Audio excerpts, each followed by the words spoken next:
I'm pleased to introduce Masua Sagiv, who is our Koret Visiting Assistant Professor of Jewish and Israel Studies. And she's been teaching in this position for 4 years. And now we have to say goodbye, which is really painful. Yeah, for me too. So just to zoom out and have some broader insights, I'd love if you just talked about sort of what the past 4 years have been like, what some of your sort of thoughts are about sort of the impact of these past 4 years. Yeah, so I think it's hard to talk about the before time, before October 7th, even though theoretically not much has changed. But I think reflecting on these past 4 years, I think that a lot has been more clear to me about the role of academia and the role of the university as an educational institute, in a sense. I'm thinking about, I've always known that when I come to teach, my job is to convey knowledge and to convey theories and to help students, train students in how to think. And definitely, critical thinking and not taking anything for granted. At the same time, I think that what was very strong for me in the past, 2 years, is also maybe the limits of universities right now as an educational institutions in pragmatism, in training our audience, which are students, for pragmatic thought, together with, the knowledge, yes, I think we're totally there.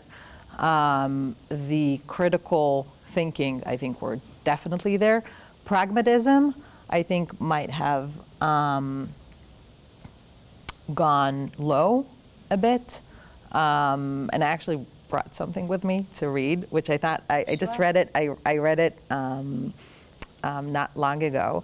Isaiah Berlin gave, in 1994, he was invited to receive a doctorate of honor or something like that, right? From the honorary doctorate from the University of Toronto. Yeah. And he gave a speech. It was so interesting because when I read it, I was like, oh, right. And I had a few lines here, which I thought was so interesting. He says this in 1994, and he's older at that point. And he says, we must weigh and measure, bargain, compromise, and prevent the crushing of one form of life by its rivals. He's talking about the fact that values are colliding. You can't have total justice. You can't have total equality because there are other values on the line. I know only too well that this is not a flag under which idealistic and enthusiastic young men and women may wish to march. It seems too tame, too reasonable, too bourgeois, I don't know how to say that. Yes, thank you. It does not engage the generous emotions, but you must believe me, one cannot have everything one wants. Not only in practice, but even in theory. The denial of this, the search for a single, overarching ideal, because it is the one and only true one for humanity, invariably leads to coercion and then to destruction, blood. And that's just a nice metaphor, like eggs are broken, but the omelet is not in sight. There is only an infinite number of eggs, human lives, ready for the breaking. And in the end, the passionate idealists forget the omelet and just go on breaking eggs. And I think that this is such a good metaphor for me. Wow. For the past 2 years. I felt like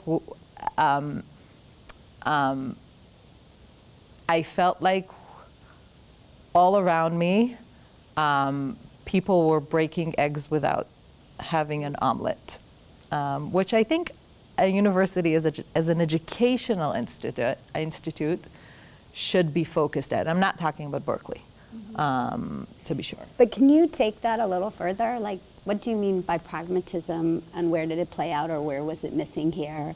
And sort of the notion of whether it's eggs or something else, sort of where those ideas of clashing values and not being able to have it all played out, or how you at least tried to implement that yourself. Yeah, I think it's really important to differentiate inside classroom and outside of the classroom, because inside of the classroom, things were great. And maybe we'll talk about that Yeah, a bit later. Inside the classroom, I think it was as a university should be, and also inside, I mean, the many events that we've held. But outside of the classroom, campus has not felt like a very good model in how to navigate tensions in society, and how to navigate times of crisis. We are in times of crisis. Politically, globally, we are in a time of crisis. And outside, I'm kind of mixing things up because I want to talk about the general, but I also know that it is impacted by how I personally felt when I was walking around campus in the past 2 years, right? And so maybe I'll start with the theory, because the personal thing is a bit more tricky. But I think that justice is such a noble goal. But sometimes when you and this is true to a lot of, you know, I'm from the I'm from law, but I'm from the sociologist part of law. And when you try to achieve justice by defragmenting existing structures in society, in religion, in countries, in world order, all of these things, the danger is anarchy and violence. And just the most basic example, when people outside are calling for globalizing the Intifada, for example, right? What does that actually mean in real life? Or when I ask people, what do you mean by, we should dismantle the state of Israel as a Jewish state? What exactly does that mean? And then I get an answer, oh, that's not for us to say. Or how will this one state look like? I think that's actually part of our responsibility as people who are training thought leaders or training people how to think. I think pragmatism and how I have a very noble ideal. How does it translate to reality? I actually think is a pretty important piece. So not so much just pragmatism, but meaning translating theory into application. Yes, absolutely. And what it actually looks like when you take theory and apply it on the ground. Yeah, absolutely. That's something in general that was always, I think from the beginning of my academic road, I was also always troubled by the fact that some academics tend to live, in the ivory tower, up in the clouds. And I think it's part of I really think it's part of our job. And I have to say, I think a lot of the people around me who are academics are doing exactly that. Mm-hmm. Yeah. Living in the clouds? No. Oh, trying, and maybe it's a selection bias from the people that I'm around. No, but I'm thinking a lot of the Jewish professors who I know very closely from this university, the people who are active at the Diller Institute, the professionals, are very, very good at taking theory and taking ideas and ideals and translating them to how will actually that look in the world. And that's something that I think is missing in the university in general. Mm-hmm. It's interesting. So it sounds like your sort of periodization, if I can say it, of your last 4 years sort of breaks with October 7th.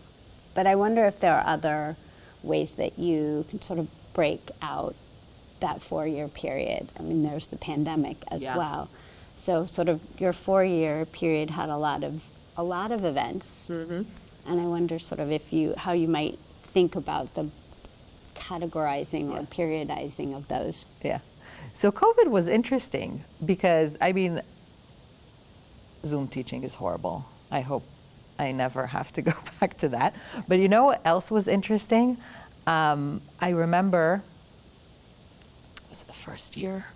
Either the first year, I think also the second year, I would come into class after it's a generation that really was not used to, for a few years, to study together in a classroom. And I remember going to in the classroom, when waiting before the class starts, and everyone are quiet and in their phones. And it felt so wrong. And I would always comment on it and say, like, you should, it's always noisy in Israel, when I go into a classroom, it's always noisy. And then for almost 2 years here, or a year and a half, because we had one semester in Zoom, a year and a half here, it was so quiet. But now it's not. It's very noisy. Yes, students have adapted, which I think is nice. So yeah, I think COVID was very big, and also maybe the second period here would be the political instability in Israel, which affected some of. I mean, it's just affected because that's what I teach. So the judicial overhaul and the reforms. And then October 7th. And I think that for me, all the time, and it's connected to what we talked about before, it's always both a challenge and an opportunity for me to differentiate between me, the professor that comes into class to teach, and me, the person. Do you remember that I called you the week after October 7th? Yeah. You had just walked past death. Yeah. I went to teach for the first time after. Yeah. Oh, there was a huge vigil, something. An anti-Israel one. And it felt very violent. It probably wasn't. It just felt that way. And I called you on the stairs to the classroom, and I told you, Rebecca, I'm not coming back here. You scared me. This is the last time I'm not coming back here. Yeah. And then I went into class, and I had a few of the students who were Jewish who were crying in class because they were also kind of paralyzed. And we had a beautiful class. And then I returned. Yes, and then you kept returning. And then I kept returning. But also, one of the Mondays that I was teaching, I came to class after I heard that a colleague and a friend of mine lost his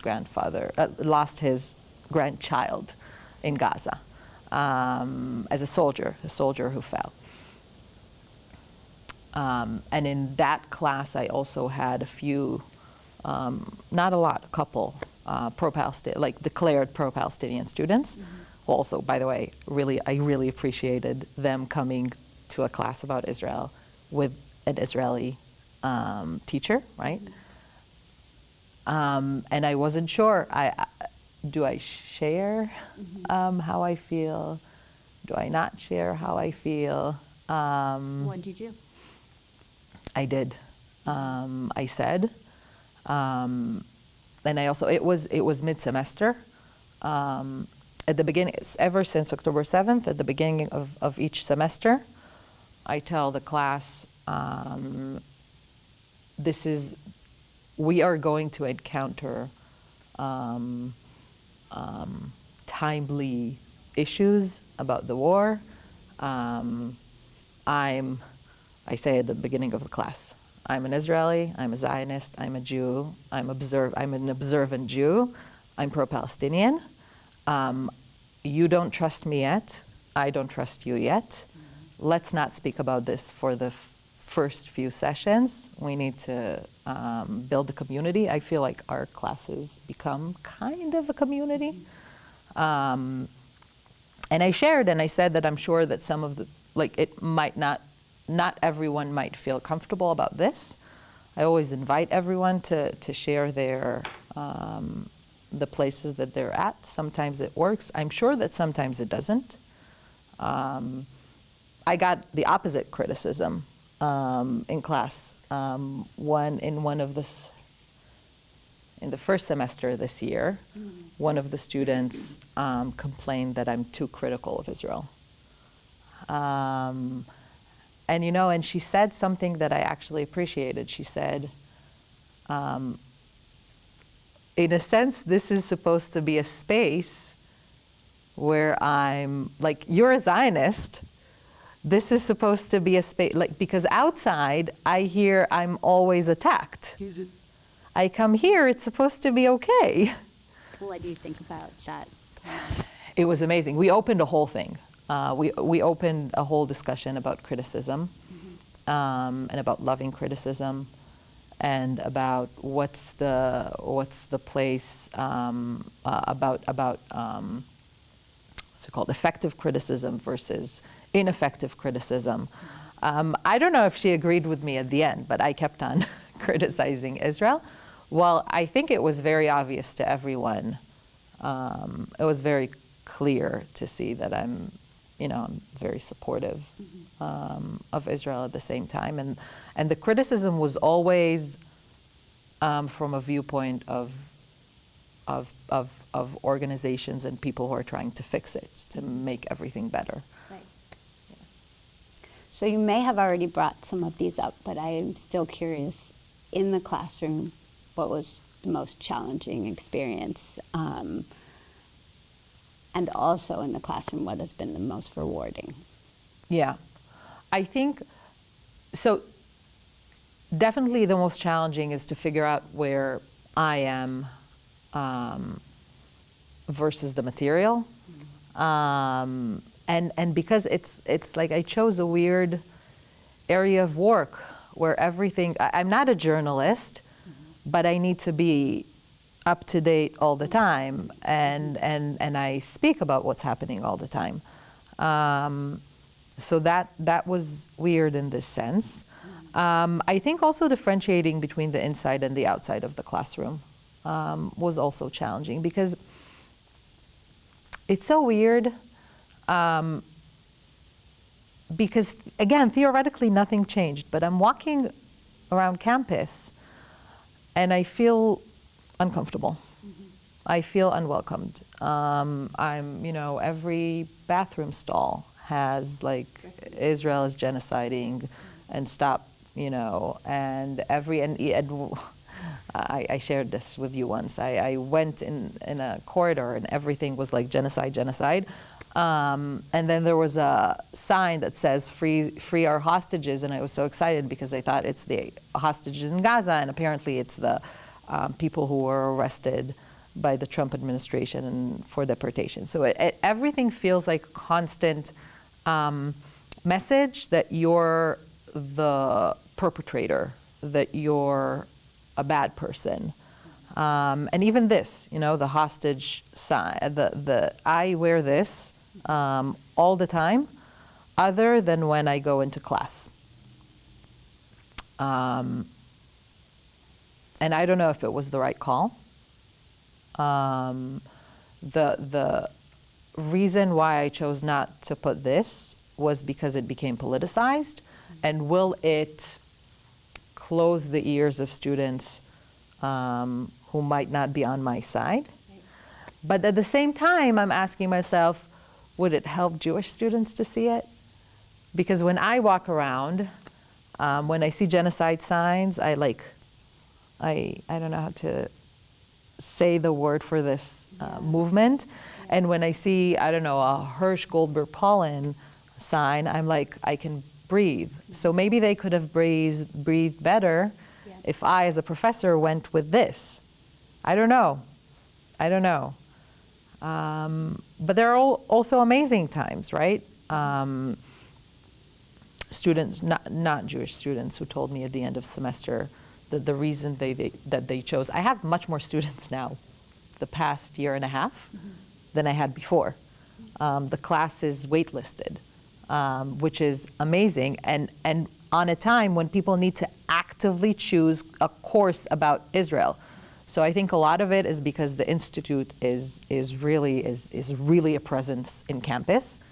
And part of it is because people want to learn. And I had several non-Jewish students who told me, I asked, why did you take this class? And they said, I know what the narrative outside of this classroom is about campus. I want to see for myself. I want to learn this, which is amazing. We also do things that are challenging in class, right? I teach constitutional law, comparative constitutional law, so Israel and the US. And one of the main topics is free speech. And I asked some colleagues before free speech, I said, I do debates almost every class where the students need to prepare like mini debates. They have to prepare according to a case that I give them, and then they present in the second half of the class. And I said, should I do free speech on college campuses as a debate? And every person I spoke with said, don't do that. Oh, really? Why would you do that? It's insane. Now, it was last year. It's like, it will blow up your class. And I did it. It was amazing. Can you give an example of what made it amazing? So the pro-Palestinian student for the first time said all of our grievance against being silenced in the Berkeley campus. And then you had pro-Israel. So like you had all the noise that you hear outside, but articulated in a way that is an argument that is based on a value. Mm-hmm. And they had discourse. It was, this is what we should do. Mm-hmm. Because this is actually a real question. Right. So they talked about the societal good and inclusion and like all the colliding values, right? And we didn't reach a conclusion, but everyone heard all the opinions. Mm-hmm. It was beautiful. That's how education should be in my eyes. Yeah. Any other examples from the classroom before we move on? Things that were challenging, things that were rewarding. I mean, I love all of it, right? Even the things that were challenging, I'm like, give me, I love all of it. Just give me, I learn. Mm-hmm.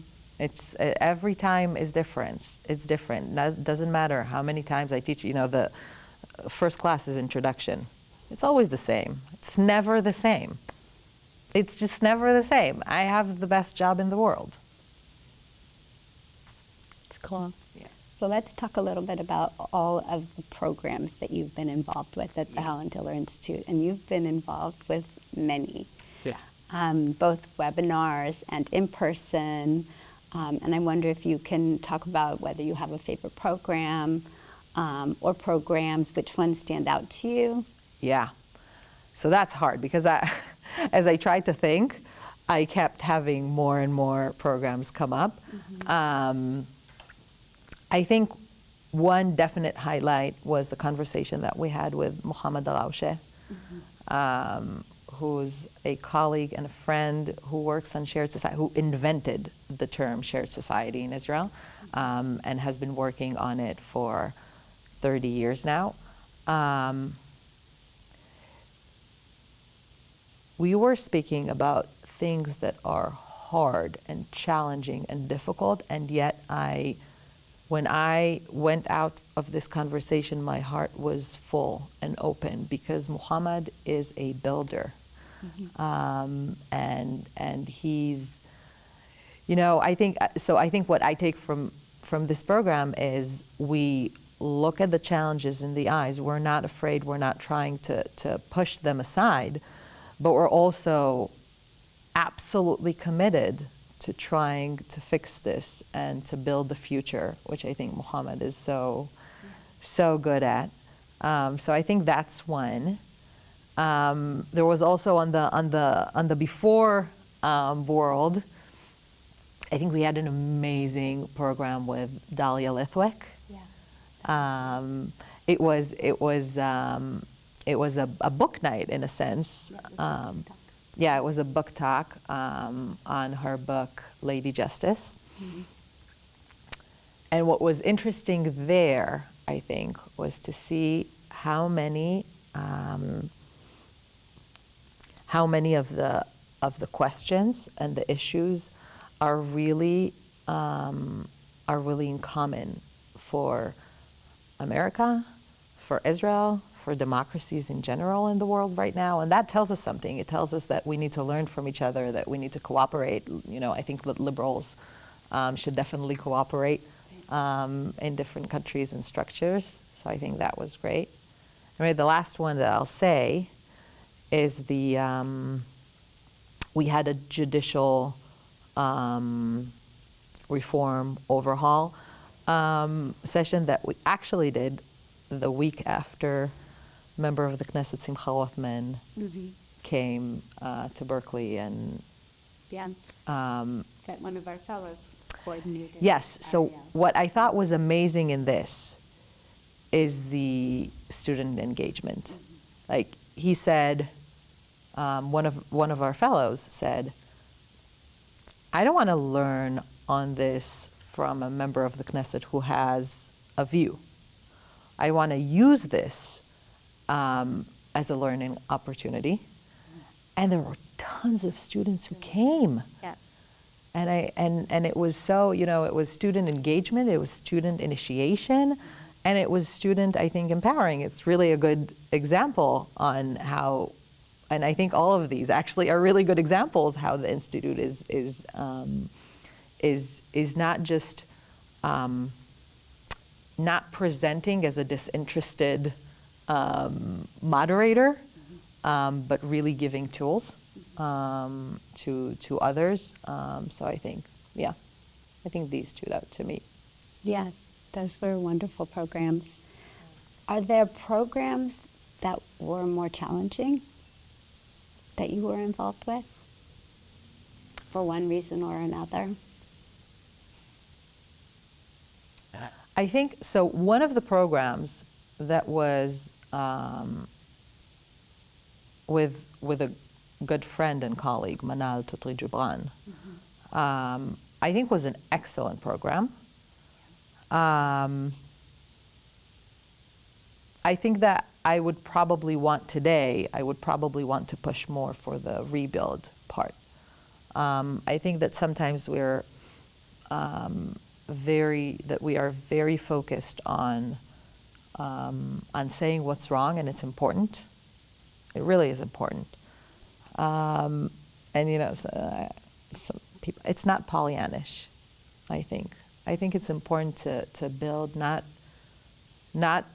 in order to you know, what's it called, to say as if things are Smooth things over. exactly. It's not because it's not there. It's just because it's despairing and paralyzing. Yeah. Meaning sort of there's a need for hope and it feels...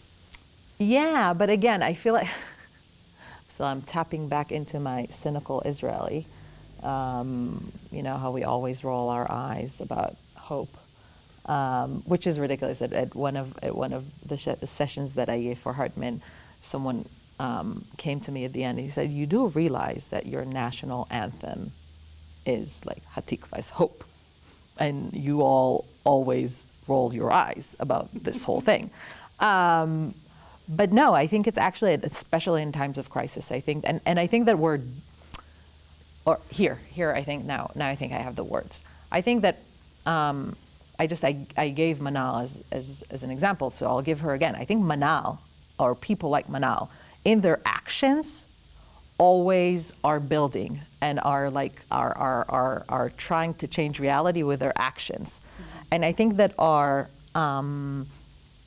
language needs to catch up, and not only and shed a light on the activities as well, as hope. Yeah, I think hope is crucial. Yeah.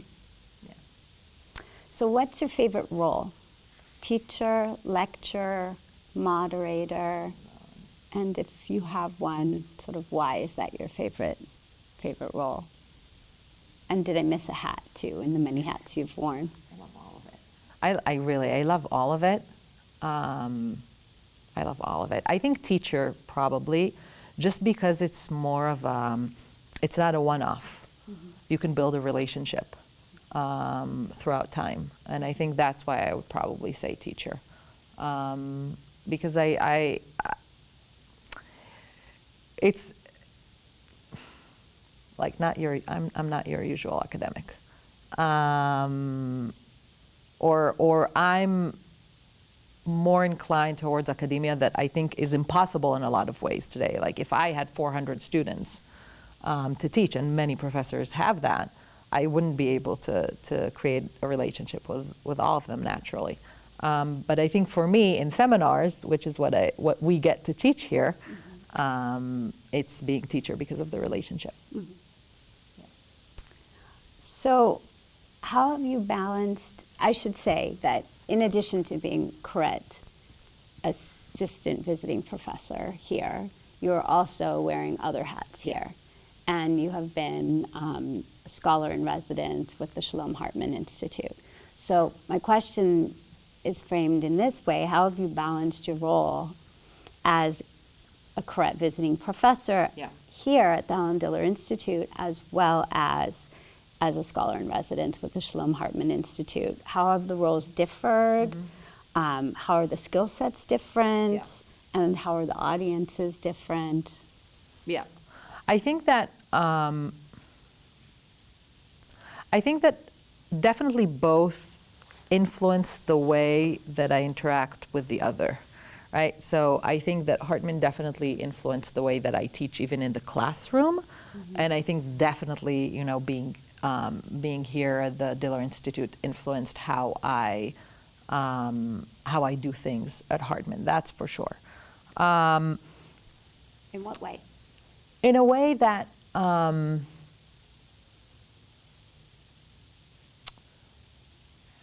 I think that being integrated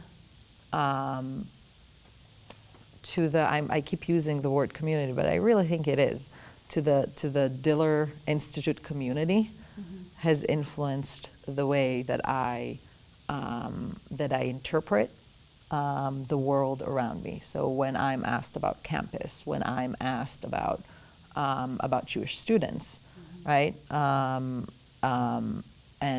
even American politics and Jewish community, I take a lot of what I'm experiencing here with me, and the same is true the other way around.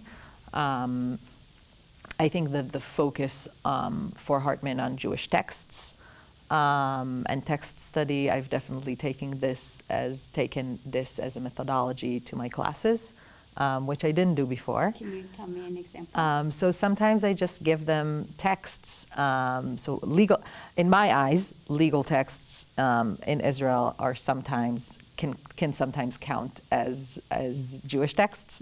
So sometimes I would give them, for example, a really, really good decision, like an excerpt of decision, but in class.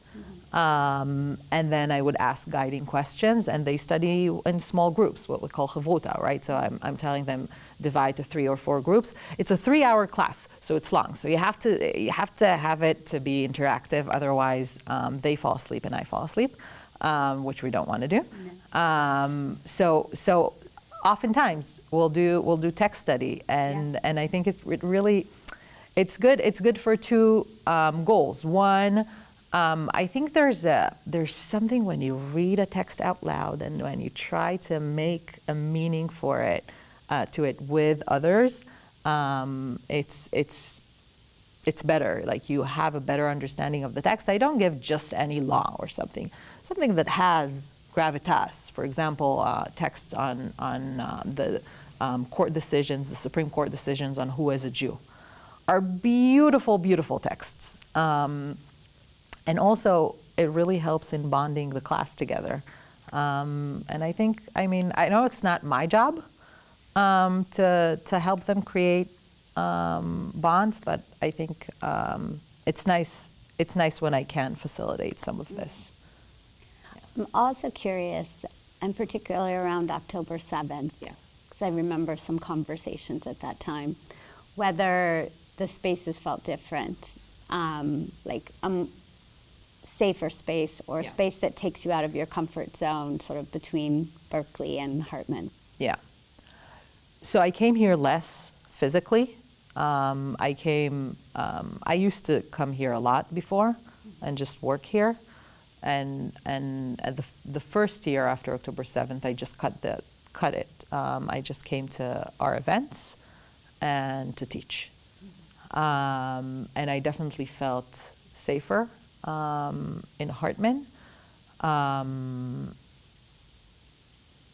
Because there are some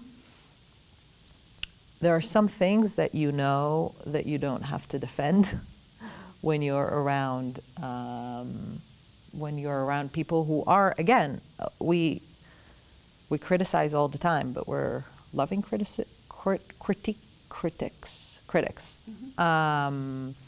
if you will. And then I have to differentiate, though, between Berkeley and the Institute, because coming to the Institute has always felt very safe as well. Has felt very good. University, not as much.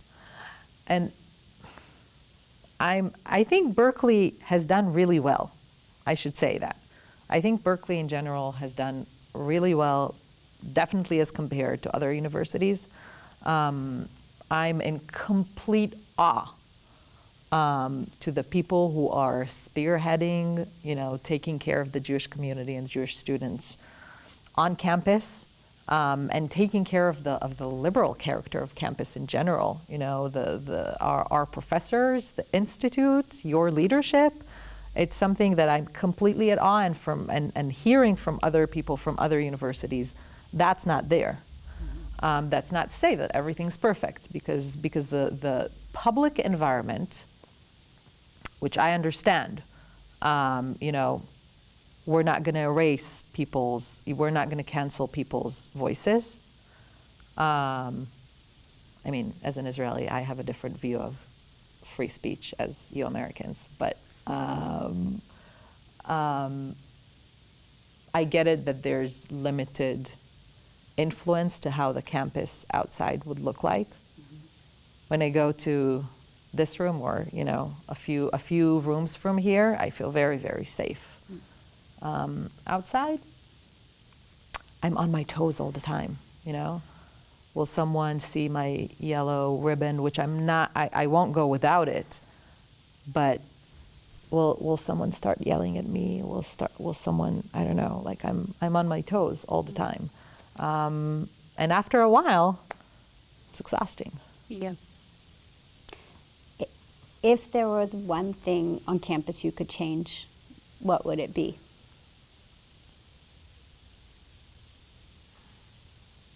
I mean, to feel included. There's hate speech is free speech.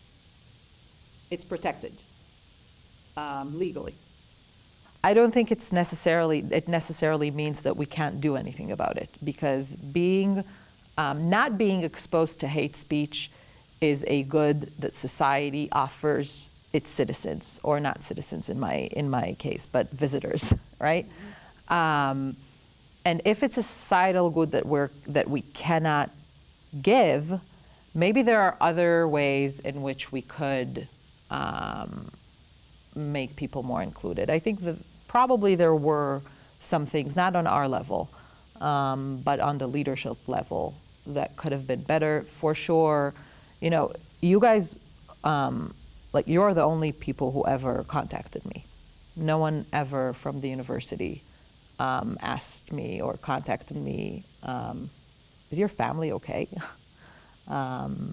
There's a place in a huge crisis right now. Are you okay? Definitely not publicly.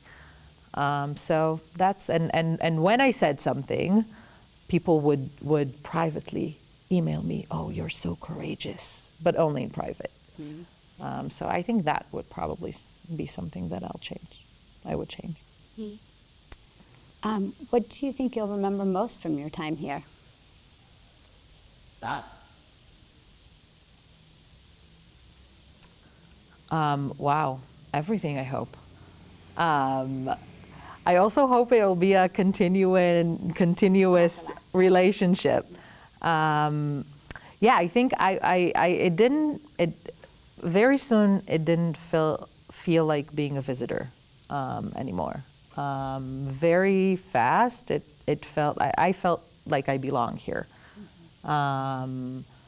And I was also very, I tried to be as contributing as possible to the growth of the Institute, which I think is so incredibly important.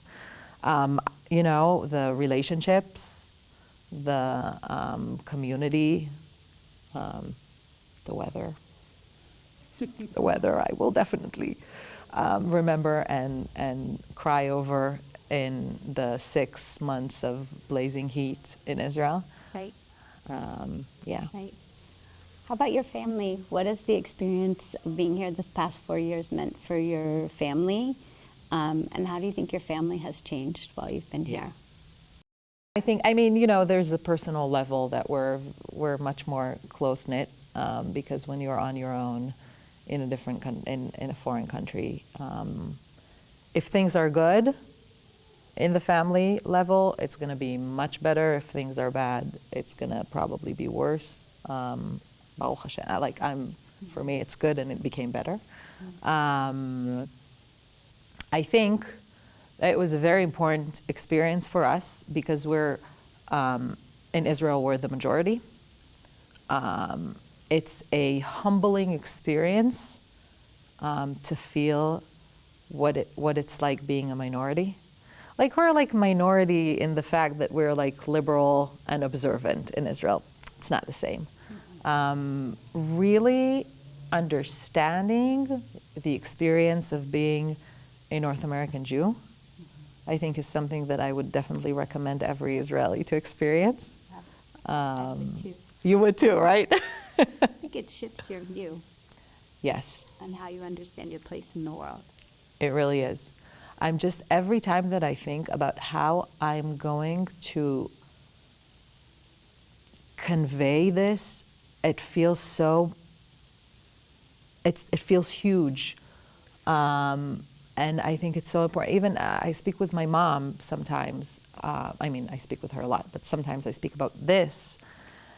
And she still asks questions like, why is it important? They can just come to Israel. And I'm like, no. And if it's my mom and I still can't, it's tough. I think that all of us are going to be, in a sense, like these kinds of messengers or agents of the North American Jewish experience, and I think it's so incredibly important to bring this with us to Israel. Mm-hmm. Yeah. It's interesting. Yeah, I have to think about that. I think it's a kind of vulnerability that is hard to convey when you're part of the majority. And it is also looked at as a negative rather than as a positive. I don't think we look at it as a negative. Yeah, I think so too. I don't think it's a negative at all.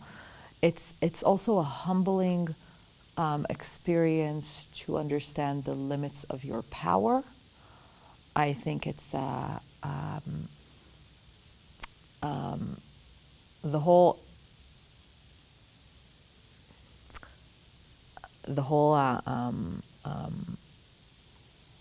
perception of Jews outside of Israel as if they're either a potential ole or a potential victim, right? It's completely different here. I mean, there is vulnerability after October 7th. I'm putting that aside for a sec. But the idea of a thriving Jewish community here, and what does it mean, and what does it mean to be a Jew without any connection to Israel? Like having a connection to Israel, great, but what does it mean? It gives you, I think, a deeper understanding to what Judaism is, to what does it mean to be a Jew.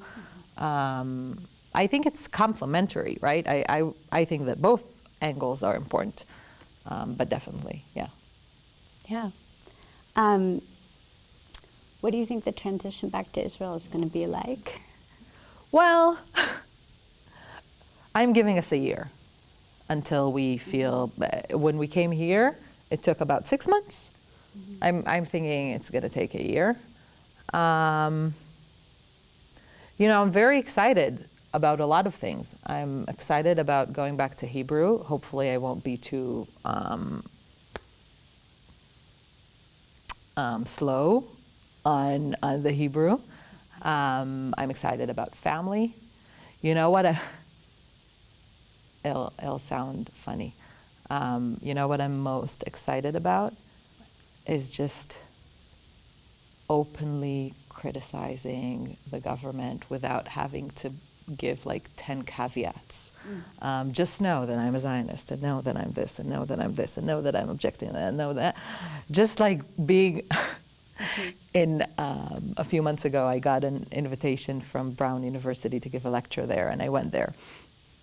And it was a lecture about Israel and democracy and stuff like that. And usually the people who come to this kind of lecture are Jews. And I spoke in one way, and in mid-lecture, I noticed that there are 3 young people in the audience, and they were very unhappy with me. They were rolling their eyes and like all of that. The problem is that the moment that I noticed it was the moment when I said the sentence, Israel's not committing genocide, but for sure there are war crimes that are being done. And I didn't know if they're unhappy because I said no genocide or if they're unhappy because I said war crimes. At the end, it was because I said no genocide. But the thing is, I'm always thinking about what to say and how to say it. And in a sense, it'll be a relief. Can you explain that a little more? Just the context in which conversations about Israel happen within academia or within sort of spaces in the home in Israel versus having that conversation here and having to constantly frame it and put it in context. Yeah, it's kind of what my student then said. Why are criticizing? Because sometimes it feels, definitely in these circles, that everything that I say against Israel will be used against it, but not for it to be accountable, but for the ideological attack to delegitimize its existence, to delegitimize the whole Zionist project, to call for the dismantling of Israel. And then you say things and you feel like, oh, wait, will what I say really harm my people, my family, my country? It's not no one. So many people are uninterested in making Israel better, in trying to convince Israelis that they should be better. They're just interested in, I don't know what, again, it's the pragmatism question, interested that Israelis will just, I don't know, go commit suicide or just become people that they're not. And then when I say things, I don't want to give fuel to this. At the same time, I can't say, I can't not criticize when I think that horrible things are done, and I'm a part of it. Am I complicit because I'm in Israel? In a few years, I'm going to send my kids to the military. My husband went to the military, and he already has a draft for when we return. He's gonna as a reservist. Yeah. So I have to speak. I'm also interested, actually, in convincing the Jewish community and Israelis that we should be better. But when people look from the outside and they're not interested, I need to think very carefully about what I'm saying. Sometimes that's why I said before, usually it's the Jews that come to these kinds of lectures. And when it's the Jewish community, I speak in one way. I allow myself more criticism, and I'm less careful than when there's a non-Jewish audience. I'm still saying these things, but in a different and more careful and delicate way, and in a way that hopefully what I say cannot be used outside of context. It's not always possible. I'm making mistakes all the time, but it would be easier. in that sense. What is it like to be abroad when events happen back home? And what does that look like, and how does that feel? And has your perspective been different because you weren't at home with family and friends when October 7th happened, or even before that with the 10 plus months of protesting the constitutional crisis and the judicial reform overhaul? What is it like to be acting from here and responding from here? Yeah. I think, first of all, it feels awful. It feels awful to be away. It has a lot of guilt in it, not being able, like I should be there, suffering with everyone, and also trying to help. It was very apparent for my husband, where he wasn't there fighting. But also, yeah, I wasn't there protesting. I have friends who went every single week, sometimes more than once a week. I was almost constantly living in a split screen.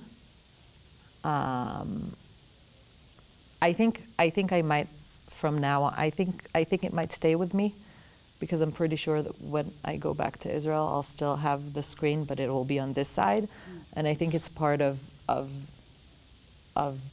finding a home here, finding a home with the Jewish community, with the Institute in Berkeley, and that's not going away. And that means that you feel the things that are happening here as an insider, but also an outsider, and the same will happen, I'm sure, in Israel. I'll be both an insider and an outsider. I think that being here, when it was such a physical crisis, here I think the mental was very strong, and the, in a sense, hopelessness, and Davka, like the activity here, like being active here, helped me deal with the helplessness, but also definitely emphasized the vulnerability of Israel, the vulnerability of liberalism, liberal democracies. I think it's pretty wild being on campus when all of this happens. You're asking yourself a lot of questions about the future, because the people you interact with are future leaders, basically. Yeah. So the things that you see that you see as not positive, will they grow out of it, or will that be our future? And you try as best as you can to bring in complexity and nuance and pragmatism to the table.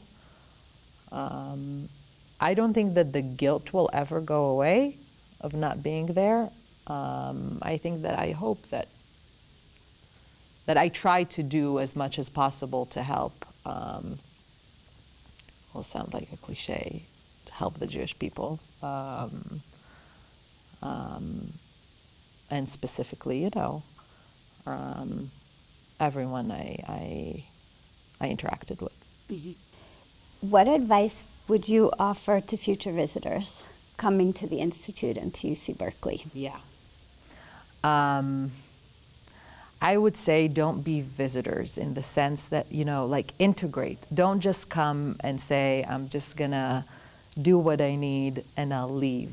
Like, be full in, integrate into the community, into the Institute as much as you can. Sometimes, not everyone has that amount of time. So that's the first thing that I think I would say. And the second piece is to really take advantage of everything that the Institute is giving, because I think I've seen people who have taken advantage and people who haven't. And the Institute is so unique in the sense that it's definitely academia, but it's also very connected to community. It's both, you know. It's like it's not in the ivory tower, but it's in academia, but it's also very much connected to the here and now. And I think take advantage of this and be a part as much as you can. Yeah. Is there something I haven't asked you that you want to speak to? Oh wow, I don't know.